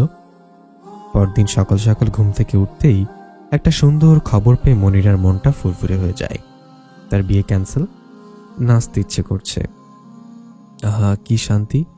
পরশু থেকে সবকিছু এত অসহ্য লাগছিল, আজ সব অসহ্য অনুভূতি পালিয়েছে। এখন শান্তি করে নিঃশ্বাস নেবে। চঞ্চল পায়ে রান্নাঘরের দিকে ছুটল। পায়েস রান্না করবে। মন মেজাজ অতিরিক্ত ভালো থাকলে তার পায়েস রাঁধতে যেমন ভালো লাগে, খেতে তেমন ভালো লাগে। আর তার হাতের পায়েস যেহেতু সবার ফেভারিট, সেই সুবাদে সবার জন্য রান্না করে। আজ তার 2 বান্ধবীর জন্য স্কুলে নিয়ে যাবে। ফারজানা বেগম ভ্রুকুচকে বললেন, কি করবি? পায়েস রান্না করবো আম্মু। ফারজানা বেগম কিছু বললেন না। মনিরা আর চোখে মায়ের দিকে তাকিয়ে মায়ের মতিগতি বোঝার চেষ্টা করল। ছেলের বাড়ি থেকে উত্তর না আসায় কি তার মা বেশি কষ্ট পাচ্ছে বুঝল না। অতঃপর বলল, আম্মু, ছেলের বাড়ি থেকে না করে দেয় তুমি কি বেশি কষ্ট পাচ্ছ? ফারজানা বেগম ভ্রুকুচকে বলল, কষ্ট কেন পাবো? তোর বিয়ের বয়স হলে ঘরের অভাব হবে না। মনিরা হেসে বলল, তোমার মুখ দেখে মনে হচ্ছে তুমি বিরাট কষ্ট পাচ্ছ। আম্মু গো, তুমি কষ্ট পেও না। আমি তোমাকে একটা কিউট হ্যান্ডসাম জামা এনে দিব। বাদরামি বাদ দিয়ে যা করবি কর। এর মধ্যে আকিলা বেগম এসে বললেন, কার জামা এনে দিবি? মনিরা পোলাওয়ের চাল ধুয়ে পাতিলে তুলতে তুলতে হেসে বলল, তোমার জন্য জামাই খুঁজছি। দাদি আপু, আর কতদিন এভাবে একা একা কাটাবে বলো? জীবন যৌবন সব শেষ হয়ে যাচ্ছে। আকিলা বেগম মনিরার কাছে এসে কান টেনে ধরে বললেন, আমার জীবন যৌবন শেষ হইতেছে সিমরি, দাঁড়া, তোর বিয়ের ব্যবস্থা এবার আমি করতেছি। মনিরা কান থেকে আকিলা বেগমের হাত ছাড়িয়ে নিয়ে হেসে বলল, এর পরের বার তোমার মতো যুবতী দাদি আপুকেই নিজ হাতে বউ সাজাবো আমি। ফারজানা বেগম হাসলেন মেয়ের কথায়। আকিলা বেগম রেগে বললেন, বৌমা, তুমি হাসছো? তোমার মায়ের কিছু কাও? বেয়াদব ছেমরি, বড়গুলা একটা কথা কইবার পারে না। ফারজানা বেগম মুখ লুকিয়ে হাসলো। তার ছোট মেয়ে যে বাদর সেটা সবাই জানে। তার শাশুড়ি মা নিজেই তার নাতনিকে কিছু বলতে বলেছে। আবার সে সত্যি সত্যি কিছু বলতে গেলে আবার তাকিয়ে বকবে। আকিলা বেগমের দিকে তাকিয়ে মৃদু হাসলেন। তার শ্বশুর যেমন মেয়ে দুটোকে ভালোবাসতেন, শাশুড়িও ভীষণ ভালোবাসে তার দুই নাতনিকে। নাবিলের বাসা থেকে না করে দেয়ায় মুনিরের আম্মু আব্বুর তেমন কিছু মনে করেনি। মেয়ে তাদের ছোট, এখনই বিয়ের কথা ভাবছে না। অ্যাটলিস্ট অনার্সের আগে বিয়ের কথা চিন্তা করেনি তারা। জামাইয়ের ফুপি এসে বলায় না করেনি। ছেলে খারাপ ছিল না, তবে তারা সময় চেয়েছিল, কিন্তু তারা আবার না করে দেয়ায় তাদের মন তেমন কোনো প্রভাব পড়েনি। তাদের ছোট মেয়েকে বিদায় করতে দেরি আছে। একটা মেয়ে থাকে না, তাতেই কত খারাপ লাগে। এই মেয়েটাও চলে যাবে ভাবলে বুক ভারী হয়। কিছু করার নেই, মেয়ের মা হয়েছে যখন তখন তো মেয়েকে অন্য হাতে তুলে দিতেই হবে, এটা যে নিয়ম। চোখজোড়া ঝাপসা হলো। এসব ভাবনা থেকে পালাতে কাজে ব্যস্ত হওয়ার চেষ্টায় নামলেন ফারজানা বেগম। রান্না শেষে মুনিরা নিজে কিছু পায়েস খেয়ে দুটো বক্সে পায়েস নিল। এরপর বক্স দুটো ব্যাগে ভরে স্কুলের উদ্দেশ্যে বের হয়ে যায়। সোহাগ শোন, অয়ন আমার পিছে হাত ধুয়ে পড়েছে। আমার বাঁচা ভাই। অফিসের উদ্দেশ্যে তিন বন্ধু একসাথে বের হয়েছে। অয়ন তার বাইকে বসে আছে, ইমন সোহাগের বাইকে যাবে। তার বাইক চালাতে ভালো লাগছে না। সোহাগ বাইকে উঠে বসলে ইমন তার পাশে দাঁড়িয়ে কথাটা বলে। সোহাগ বাইকের হেলমেট মাথায় পড়তে পড়তে এবার তার বেলকনির দিকে তাকালো। মৌ দাঁড়িয়ে আছে, মাথায় কাপড় দেয়া, তবে মুখ দেখা যাচ্ছে। হঠাৎ কেউ তাকালে দেখতে পাবে না মৌকে, সেভাবেই দাঁড়িয়েছে মৌ। সোহাগ মৌয়ের দিকে তাকিয়ে হেলমেট পরতে লাগলো। ঠোঁটে বাঁকা হাসি লেগে আছে। মাঝে মাঝে মনে হয় তার বউটার সাথে 24 ঘন্টা থাকুক, কাজ বাজ সব বাদ দিয়ে দিবে, কিন্তু তা তো হবে না। সোহাগের চোখে চোখ পড়ায় মৌ মৃদু হাসলো। ইমন সোহাগের থেকে কোনো উত্তর না পেয়ে সোহাগের মুখের সামনে নিজের মুখ এগিয়ে নিয়ে গেল। ওমা, এই বান্দা তো ওই যে উপরে তাকিয়ে ছাড় কিছুই দেখতে পাচ্ছে না। আবার মুচকে হাসিও হাসছে। ইমন গাল চুলকে গভীর ভাবনা ভেবে উত্তর না পেয়ে রেগে বলল, তোকে আমি একটা কথা বললাম আর তুই উপরে তাকিয়ে মিটমিটে হাসছিস, কাহিনী কিরে? এই বলে ইমন সোহাগ যেদিকে তাকিয়ে আছে সেদিকে মাথা ঘুরিয়ে তাকাতে গেলে সোহাগ দ্রুত ইমনের মাথা দুই হাত দিয়ে ধরে রেগে তাকায়। ইমন সোহাগের দিকে তাকিয়ে ইনোসেন্ট ফেস বানিয়ে বলে, আরে আমি তোর বউ নই, মিস্টেক করেছিস তুই, আমাকে অপবিত্র করিস না প্লিজ। সোহাগ ইমনকে ছেড়ে দেয়। রেগে বলে, তোর মুখে কি জীবনও ব্রেক হবে না? তোর মতো ফালতু কথা বলতে আমি আমার এই জীবনে কাউকে দেখিনি। আমার পাশ থেকে বলল, ওকে সত্যি সত্যি একদিন অপবিত্র করতে হবে, বুঝলি বেয়াদব। অপরিচিত কোনো মানুষ শুনলে কি ভাববে? ন্যূনতম ব্রেক নেই এর মুখে। ইমন সোহাগ আর অয়নের দিকে ঘাড় ঘুরিয়ে তাকালো। এরপর ভেবে সোহাগের বুকের বাম পাশে হাত দিয়ে বলল, আরে ভাই, আমার মতো মানুষটা বেঁচে আছি বলেই তো তোদের হাঁটে তো ভালো, নয়তো এতদিন হয়ে যেত কালো। সোহাগ ঝাড়া দিয়ে ইমনের হাত সরিয়ে বলল, সর, যা বাইকে উঠে বস, আজ এরা কথা ছাড়া চলে না তোর। ইমনের সব বাদ দিয়ে বলল, আমার সিরিয়াস কথা শোন, এই অয়ন্ত ওর বোনের সাথে আমাকে বিয়ে দিতে চাইছে, আমাকে বাঁচা। জানি তোর বিয়ে দেয়া হচ্ছে, তোর বলি দেয়া হচ্ছে না। বাঁচানোর কথা আসছে কোথা থেকে? আমি বিয়ে করব না। তুই বিয়ে করবি না বলে জপতে থাক, আমরা আয়োজন করছি, কবুল বলার সময় কবুল বলে দিস, শুধু হয়ে গেল। ইমন চোখ ছোট ছোট করে তাকালো সোহাগের দিকে। একেও অয়নের নায়ের মাঝি মনে হচ্ছে। স্বার্থপর বন্ধুগুলো, তুই অয়নের ফুপিকে সামলা ভাই, উনি বড় মানুষ, জিনের ভয় দেখিয়ে তো আর তার মাথা থেকে বিয়ের ভূত নামাতে পারবো না। আফটারঅল আমি বড় মানুষকে এক্সট্রা সম্মান করি। ইমনের কথা শুনে অয়ন সোহাগ দুজনেই সন্দেহের চোখে ইমনের দিকে তাকালো। ইমন দুই বন্ধুকে তার দিকে তাকিয়ে থাকতে দেখে জিভে কামড় দিল। ইসরে, ভুল জায়গায় ভুল কথা বলার অভ্যাসটা গেল না। আর চোখে দুজনের দিকে তাকিয়ে আমতা করে বলল, মানে বলছিলাম যে এসবের অভিজ্ঞতা থাকলে আমাদের প্রফেশনে উপকার হবে, তাই আর কি। অয়নের ফুপিত গুরুজন, তার উপর এসব অ্যাপ্লাই করা যাবে না। ইমনের কথা শুনে সোহাগ অয়নের দুজনের দৃষ্টি পরিবর্তন হলো না। এই যে কোনো ঘাবলা করেছে এর কথা শুনেই বুঝতে পেরেছে। ইমন এবার সিরিয়াস হয়ে বলল, সোহাগ শোন, আমি রিমিকে বিয়ে করতে পারবো না দোস্ত। একটু থেমে বিষাদ কণ্ঠে বলল, আমার আম্মুর ইচ্ছাটাকে যদি একটু পূরণ করতে পারতাম। তোরা জানিস তো আম্মুর কত বড় ইচ্ছা ছিল, আমি বারবার পায়ে ঠেলে দিয়েছি। যে আম্মু খুব চাইতো আম্মুকে দিতে পারিনি। আজ কার জন্য আমি বিয়ে করে ঘরে বউ আনবো বল? কি আমার বউকে বৌমা বলে ডাকবে?